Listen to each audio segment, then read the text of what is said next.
Karim's biryani paradise at liberty and catering services, கோடம்பாக்கத்தின் அறுசுவை அடையாளம்.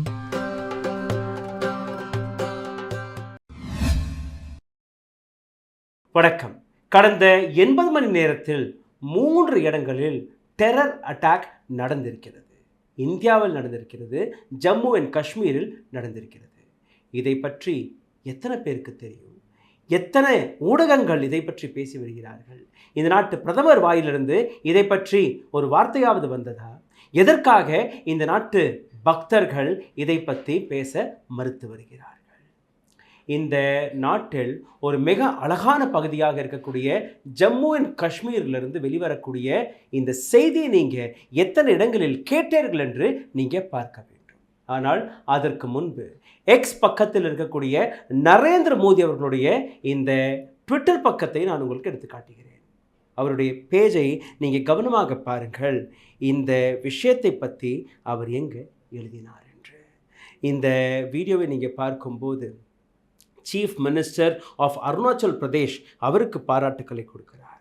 பியூஷ் கோயல் அவர்களுடைய பிறந்தநாள் வாழ்த்துக்களை கொடுக்கிறார். இதை தாண்டி சந்திரபாபு நாயுடு அவருடைய பதவி பிரமாணத்திற்கும் வாழ்த்துக்களை கொடுக்கிறார். தன்னுடைய ப்ரொபகேண்டா, தன்னுடைய கேபினட் மீட்டிங் அனைத்தையுமே உங்களால் பார்க்க முடியும். ஆனால் ஜம்மு அண்ட் காஷ்மீரை பற்றி உங்களால் பார்க்க முடியாது. இந்த பேஜை நீங்கள் கவனமாக பாருங்கள். நீங்கள் தனிச்சையாக போய் எக்ஸ் பக்கத்தில் தேடி அலசி ஆராய்ந்து பாருங்கள். எந்த இடத்தில் prime minister Modi Jammu and காஷ்மீரில் நடந்த இந்த 3 டெரர் அட்டாக்களை பற்றி பேசியுள்ளார்.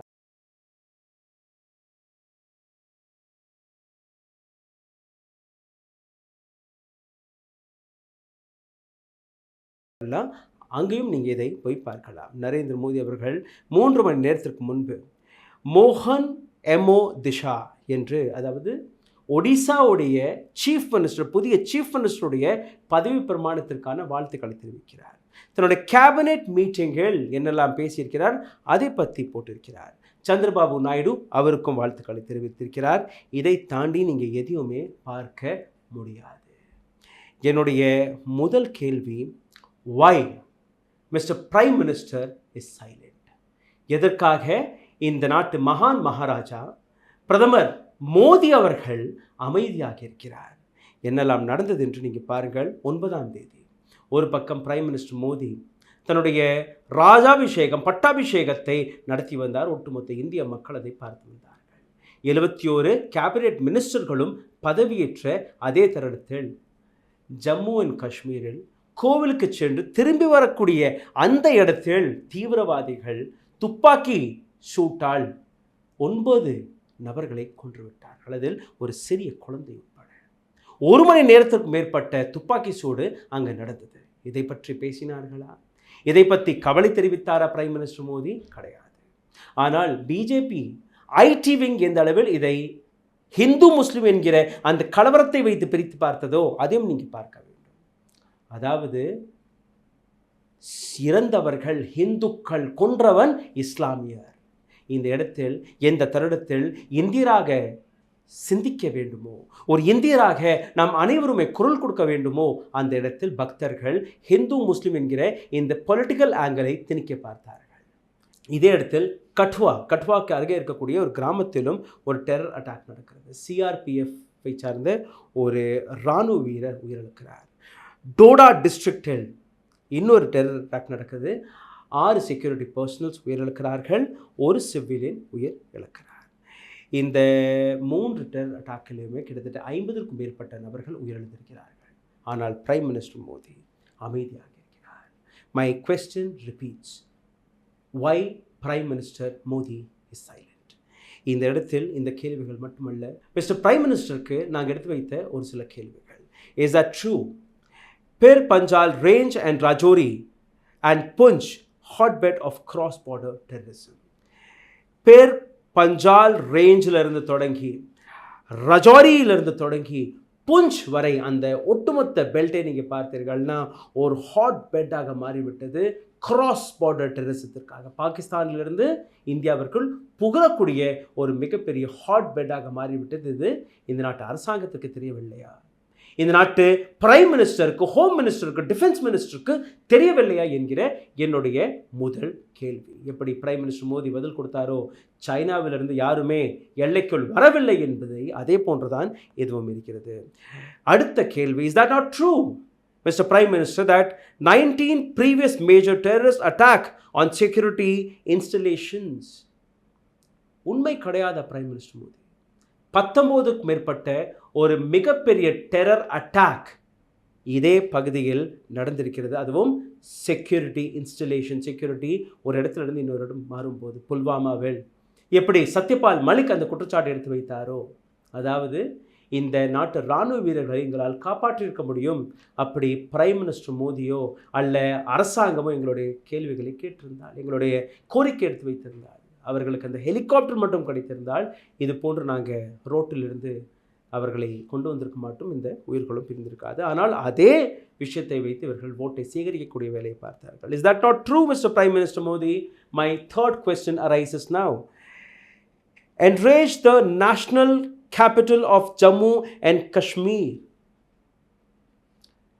ஜம்மு அண்ட் காஷ்மீரில் இருக்கக்கூடிய மக்களுக்கான செக்யூரிட்டி என்ன? Over 2000 attacks killed 363 civilians.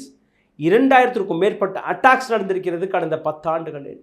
அதில் 363 சிவிலியன்ஸ்கள், அப்பாவி மக்கள் கொல்லப்பட்டிருக்கிறார்கள். இது மட்டுமல்ல, இராணுவ வீரர்கள் கொல்லப்பட்ட இராணுவ வீரர்களுடைய எண்ணிக்கை 596. But our prime minister is quiet. Union territory of Jammu and Kashmir நாங்கள் ஆர்டிகல் 370 நீக்கிவிட்டோம், அங்கே அமைதி திரும்பி விட்டது. அப்போ இந்த கணக்கு என்ன? ஏன் நீங்கள் இதை பற்றி பேசுவதல்ல? இந்த கேள்வியை நாங்கள் கேட்டோம் என்றால் உங்களுக்கு புரிய வரும். கடந்த 80 மணி நேரத்தில் 3 வெவ்வேறு இடங்களில் டெரர் அட்டாக் நடந்திருக்கிறது. முதல் அட்டாக்கை நீங்கள் பார்த்தீர்கள்னா, army's temporary operating base Jammu Doda ரீஜனில் நடந்தது. அதில் 5 இராணுவ வீரர்கள், ஒரு போலீஸ் ஆஃபீஸர், ஒரு சிவிலியன் அங்கே கொல்லப்பட்டிருக்கிறார். செக்யூரிட்டி ஃபோர்ஸஸ் ஒரு தீவிரவாதியை கொண்டிருக்கிறார்கள், நியூட்ரலைஸ் செய்திருக்கிறார்கள். அடுத்த இடத்தை நீங்கள் பாருங்கள், ஜம்மு டோடாவில் இன்னொரு அட்டாக் நடந்தது செவ்வாய்க்கிழமை இரவு. இந்த இடத்தில் joint check post of police and security officers, security forces Jammu and Kashmir Doda, இந்த இடத்தில் இந்த அட்டாக் நடந்தது. Rashtriya rifles army base Chattergala ஏரியாவில், சர்தால் ஏரியா கட்டுவாவில் அடுத்த அட்டாக் நடக்கிறது. இந்தியன் எக்ஸ்பிரஸுடைய ஒரு ரிப்போர்ட் வெளிவந்தது. இந்த ரிப்போர்ட் படி நீங்கள் பார்த்தீர்கள்னா, terrorist also hurled grenade at the check post. கிரெனைட்டை வைத்து தாக்கியிருக்கிறார்கள். எப்படி உங்களுடைய இன்டெலிஜென்ஸ் ஃபெயில் ஆகிறது, எப்படி புல்வாமாவில் ஃபெயில் ஆனதோ அதே போன்று, எப்படி உரியில் இன்டெலிஜென்ஸ் ஃபெயில் ஆனதோ அதே போன்று தான் இங்கேயும் நடக்கிறதா? இந்த கேள்வியை நாங்கள் கேட்கும்போது, காஷ்மீர் டைகர், ஜெய்ஷே முகம்மது இவர்கள் 2 பேருமே தன்னுடைய ரெஸ்பான்சிபிலிட்டி எடுத்திருக்கிறார்கள். ஜனவரி 2021ஆம் ஆண்டு இதே போன்று ஜெய்ஷே முகம்மது ஒரு அட்டாக்கை நடத்தியது. டிசம்பர் 2021ஆம் ஆண்டும் இன்னொரு டெரர் அட்டாக் நடந்தது. இன்னொரு இடத்தில் நீங்கள் பார்த்தீர்களா, சைதா சுகுல் டோடாவில் இந்த அட்டாக்கை நடத்தியதற்கான அந்த பொறுப்பை எடுத்திருக்கிறார்கள். சைதா என்கிற இந்த கிராமத்தில் இந்த அட்டாக் நடக்கும்போது அங்கே இருக்கக்கூடிய போலீஸ் ஆஃபீஸர் அதை பற்றி விளக்கியிருக்கிறார்கள். அதை நீங்கள் பாருங்கள். இந்த வீடியோவை நான் உங்களுக்கு எடுத்து காட்டுகிறேன். उसके बाद जैसे ये नमूदार हुए इलाके में लोगों ने अपने, जैसे इन्होंने कोई एक घर में जाकर लोगों से पानी वगैरह मांगने की कोशिश की, तो जब लोग दहशत में आए तो उसके बाद जैसी सूचना मिली इसकी, तो यहाँ पर SHO और SDP मौके पर पहुँची, और चूँकि उसमें एक आतंकवादी ने उन पर ग्रेनेड लॉक करने की कोशिश की और एक्सचेंज ऑफ फायर में वो टेररिस्ट मारा गया. तो ये ஜூன் 9ஆம் தேதி பிரைம் மினிஸ்டர் மோடியுடைய பதவி பிரமாண விழாவை நீங்கள் பார்த்தீர்கள். ராஷ்டிரபதி பவனில் 53 சீட்டுகள், ராஷ்டிரபதி பவனில் இந்த பதவி பிரமாணம் நடந்து கொண்டிருக்கும் போது 53 சீட்டுகள் கொண்ட ஒரு பஸ், பில்கிரிமேஜ், அதாவது பக்தர்களை கொண்டு வந்த அந்த பஸ் மீது இந்த அட்டாக் நடக்கிறது. ரியாசி என்கிற இந்த இடத்தில் நடந்த இந்த அட்டாக்கில் 9 பேர் கொல்லப்பட்டார்கள். நான் ஏற்கனவே இதை எடுத்து காட்டியிருக்கிறேன். ஒரு தனி வீடியோவும் நாங்கள் போட்டிருந்தோம் அன்னைக்கு. இந்த அளவில் வைஷ்ணோதேவி கோவிலிருந்து திரும்பி வரும்போது, ஷிவ் கோரி என்கிற இந்த இடத்திலிருந்து திரும்பி வரும்போது ஒரு 4 to 5 கிலோமீட்டர் தாண்டிய உடனேயே இந்த அட்டாக் நடக்கிறது. ஆனால் எந்த விதமான பதிலும் கொடுக்கப்படவில்லை. ஒஃபிஷியல் ஸ்டேட்மெண்ட் வரவில்லை. தீவிரவாதிகளை பிடித்து விடுவோம், தீவிரவாதிகளை கொன்று விடுவோம், பாகிஸ்தான் எங்களை பற்றி புரிந்து கொள்ளவில்லை, பாகிஸ்தானுடைய கண்ணை நோண்டி விடுவோம், இஸ்லாமியர்களை எந்த அளவில் தாக்க முடியுமோ அனைத்தையுமே தாக்கி பார்த்து விட்டோம். ஹிந்து முஸ்லீம் என்கிற பேரில் மட்டன், மங்கள் சூத்ரா, உங்கள் வீட்டில் 2 மாடுகள் இருந்தால் ஒரு மாட்டை பறித்து முஸ்லீம்களுக்கு கொடுத்து விடுவார். உங்களிடம் 2 வீடு இருந்தால் அந்த வீட்டை பறித்து முஸ்லீம்களுக்கு கொடுத்து விடுவார். இந்த அளவில் கம்யூனல் ஆங்கிளை தெரித்த அதே பிரைம் மினிஸ்டர் மோடி ஏன் இன்னைக்கு அமைதியாக இருக்கிறார் என்பதை நீங்கள் புரிந்து கொள்ளுங்கள். நேஷ்னல் செக்யூரிட்டி என்கிற விஷயம் இந்த நாட்டு பிரதமருக்கு ஒரு விளையாட்டு பொம்மை போன்று தெரிகிறது. 3 டெரர் அட்டாக்கிற்கு பின் கூட அவருடைய சோஷியல் மீடியா பக்கங்களில் ஒரு வார்த்தை கூட உங்களால் பார்க்க முடியவில்லை. சிந்தித்து பாருங்கள். ஜம்மு அண்ட் காஷ்மீர் இந்த நாட்டின் ஒரு முக்கியமான அங்கமாக இருக்கிறது. ஜம்மு அண்ட் காஷ்மீர் போன்றதால் மணிப்பூரும் இருக்கிறது. ஆனால் இந்த 2 பகுதிகளை பற்றி ஒரு துளி கூட கவலைப்படாத பிரைம் மினிஸ்டர் மோடிக்காக உங்களுடைய பதில் என்னவாக இருக்க போகிறது? கீழே கமெண்ட் பாக்ஸில் எழுதுங்கள். நன்றி, வணக்கம்.